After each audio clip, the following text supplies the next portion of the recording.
रविवार दिन कड़े जदि फाड़ आउ चोपा छड़ा आलू पड़ी ताहले चिकेन, जदि खंड आउ चोपा लगा आलू पड़ी ताहले मटन एमिति चिन्हिबे। तो आज आमर आपण जानीपारे आलू देखिए कौन बनी आउ चिकेन कषिला बेले भाई कषा खंडे चाखीबाटा तो पूरा मस्ट थाए। तो ये आमर गरमा गरम चिकेन रेडी हो जाइए। आम नहीं आसु गोटे बढ़िया बाल्टी चिकेन झोल आलू को पूरा बाल्टी रे पूरा फुल कर देचु। आउ ता सहित टिके भात को साइज करके सजेकी आज आम भाविलु घरे टिके रेस्टोरेंट टच दबा। तो से सब जिनस घरे थिला जोगाड़ कराई घर सब अणाई।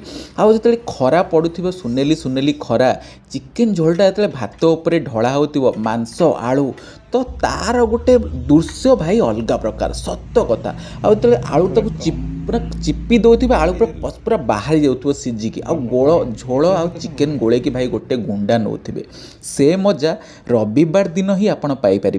होटेल वाला चिकचिकिया बासन देकी खाइबा भल थाउ कि न थाउ तुम कानू को रगुड़ की 800 ରୁ 1000 टंका नहीं था।